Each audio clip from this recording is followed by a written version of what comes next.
Lalitha jewellery T நகர் இப்போ 1 இல்ல 2 showroom, மோர் space, மோர் range. பிரம்மாண்ட திறப்பு விழா ஏப்ரல் 20 அன்று அதே உஸ்மான் ரோட் வளாகத்தில் லலிதா ஜுவல்லரியின் இன்னொரு ஷோரூம். ஈரோடு மாவட்டம் வீரப்பஞ்சத்திரம் பகுதியில் தேசிய ஜனநாயக கூட்டணி வேட்பாளர்களை ஆதரித்து அதிமுக பொதுச் செயலாளர் எடப்பாடி பழனிசாமி பரப்புரை மேற்கொண்டார். அந்த காட்சிகளை பார்க்கலாம். யாரோட இருந்தாரு? அப்ப எல்லாமே இருந்துட்டாங்க. திரு கருணாநிதி, திரு வாஜ்பாய், திரு முரசலிமாறன். 1999ஆம் ஆண்டு இதே திராவிட முன்னேற்ற கழகம் பாரதிய ஜனதாவோட கூட்டணி வச்சுங்களா இல்லையா? அப்ப வெற்றி பெற்று மத்தியில பாரதிய ஜனதா ஆட்சி. மரியாதைக்குரிய மறைந்த வாஜ்பாய் அவர்கள் பாரத பிரதமர், முரசலிமாறன் மத்திய அமைச்சர், திமுக மத்திய அமைச்சர். அப்பெல்லாம் பாரதிய ஜனதா கட்சி நல்ல கட்சி. 2001ஆம் ஆண்டு சட்டமன்ற பொது தேர்தல் தமிழ்நாட்டில் அப்போ திமுக பாரதிய ஜனதா கூட்டணி வச்சாங்க. அப்ப போட்டிட்ட போதெல்லாம் மதவாத கட்சின்னு தெரியாது. ஸ்டாலின் அவர்களே இன்னொன்னு சொல்றார். இன்றைக்கு திரு ஸ்டாலினும் திரு உதயநிதி அப்பனும் மகனும் சொல்றாரு.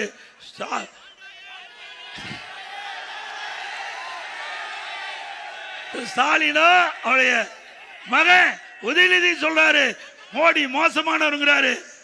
ஆனா அவை தாத்தா சொல்றாரு மோடி நல்லவர். யார் சொல்றது?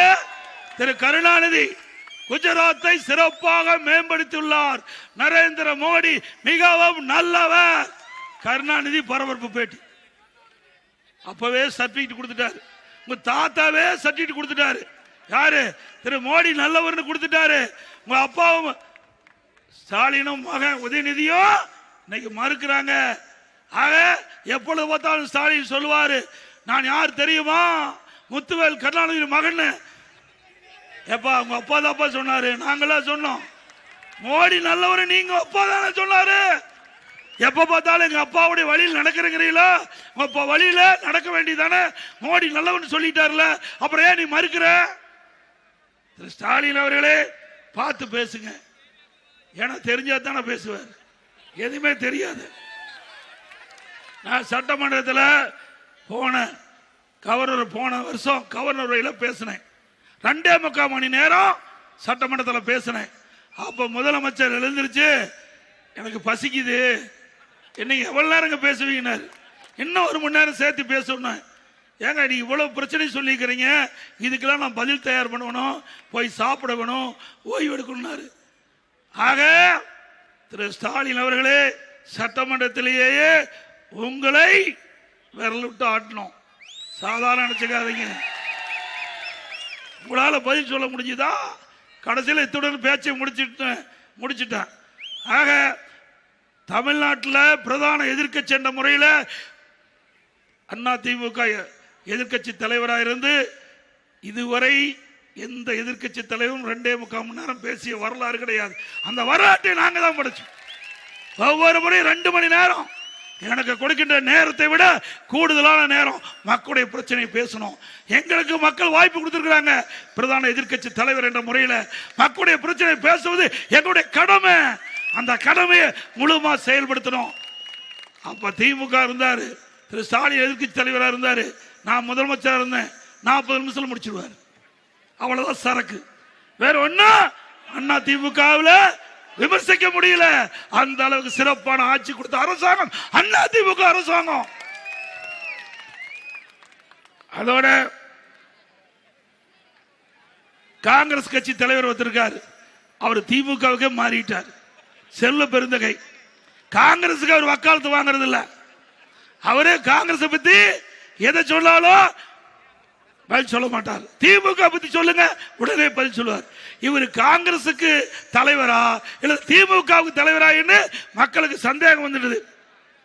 பெருந்தலைவர் காமராஜ் அவர்களை பற்றி இன்றைக்கு நாடாளுமன்ற இருக்கின்ற திருச்சி சிவா அவர்கள் ஒரு கொச்சையா பேசினார். எல்லாத்துக்குமே தெரியும். காமராஜ் பெருந்தலைவர் காமராஜ் அவர்கள் எல்லாருக்கும் பொதுவானவர். அவர் வேற கட்சியா இருந்தாலும் எல்லாரும் மதிக்கக்கூடிய ஒரு மனிதராக இருந்தார். அப்படி இந்த நாட்டுக்காக உழைத்தார். பல திட்டங்களை கொண்டாந்தார். இன்றைக்கும் மக்களால் போற்றக்கூடிய தலைவர் பெருந்தலைவர் காமராஜர் அவர்கள்.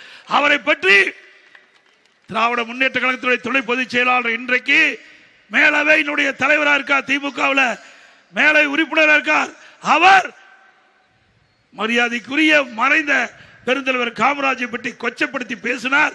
அதை எதுக்கு தெல்லு திராணி தெம்பில்லாத காங்கிரஸ் கட்சி திராவிட முன்னேற்ற கழகத்தால கண்டிச்சாரா? கண்டிக்கல. அதே போல பெருந்தலைவர் காமராஜ் அவரை பற்றி RS பாரதி பேசினார். அவரை பற்றியும் முதலமைச்சர் கண்டிக்கல. ஆக காங்கிரஸ் கட்சி திமுக அடிமையாகிட்டது. காங்கிரஸ் கட்சி அடிமையாகிவிட்டது. அடிமை சாசனம் எழுதி கொடுத்துட்டாங்க. ஒரு வார்த்தை கூட சட்டமன்றத்தில் எதிர்த்து பேசுறது கிடையாது. நானும் என்னுடைய எதிர்கட்சி வரிசையில் அவையில் அமர்ந்திருக்கிறாங்க. ஆனா மக்களுடைய பிரச்சனையை காங்கிரஸ் கட்சி சேர்ந்தவர்கள் சட்டமன்றத்தில் பேசுறது கிடையாது. அப்புறம் எதுக்கு அவர் தேர்ந்தெடுக்கணும்? உங்களுடைய பிரச்சனையை பேசுவதற்கு தான் நீங்க தேர்ந்தெடுத்தீங்க சட்டமன்றத்தில். ஆக உங்களுடைய பிரதிநிதியாக உங்களுடைய பிரச்சனையை சட்டமன்றத்தில் குரல் கொடுக்கணும்ல, குரல் கொடுக்கவே இல்லை. திமுக அரசை தாங்கி பிடிச்சிட்டு இருந்தாங்க. மக்களுடைய பிரச்சனையை காங்கிரஸ் கட்சி சேர்ந்த சட்டமன்ற உறுப்பினர்கள் திராவிட முன்னேற்ற அரசுக்கு கொண்டு வரல. இன்ற தினம் இங்கே போட்டியிடுகின்ற காங்கிரஸ் கட்சி சிந்திக்க வேண்டும். மக்கள் சிந்திக்க வேண்டும். யாருக்கு ஓட்டளித்தால் மக்களுடைய பிரச்சனையை சட்டமன்றத்தினுடைய குரல் ஒலிக்கும் என்பதை சிந்தித்து பார்த்து வாக்களிங்க. அதிமுக பொறுத்த வரைக்கும் மக்களுக்காக வாதாடுகின்ற கட்சி. மக்களுடைய பிரச்சனையை உங்களுடைய குரலை சட்டமன்றத்தில் ஒலிக்கும்.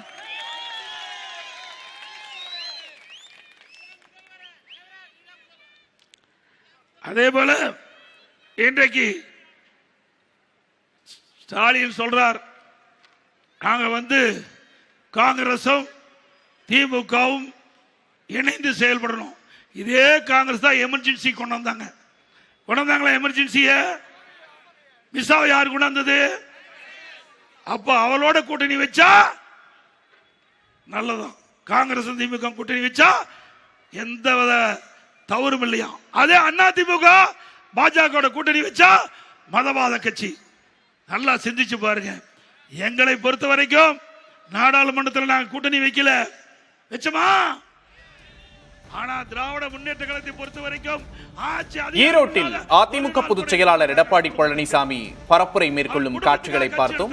மக்கள் பிரச்சனையை காங்கிரஸ் சட்டமன்றத்தில் பேசுவதே இல்லை என்று திமுக மற்றும் காங்கிரஸ் மீது கடுமையான விமர்சனங்களை முன்வைத்து பரப்புரை மேற்கொண்டு வருகிறார். லலிதா ஜுவல்லரி டி நகர் இப்ப 1 இல்ல 2 ஷோரூம். மோர் ஸ்பேஸ் மோர் ரேஞ்ச். பிரம்மாண்ட திறப்பு விழா ஏப்ரல் 20 அன்று அதே உஸ்மான் ரோட் வளாகத்தில் லலிதா ஜுவல்லரியின் இன்னொரு ஷோரூம்.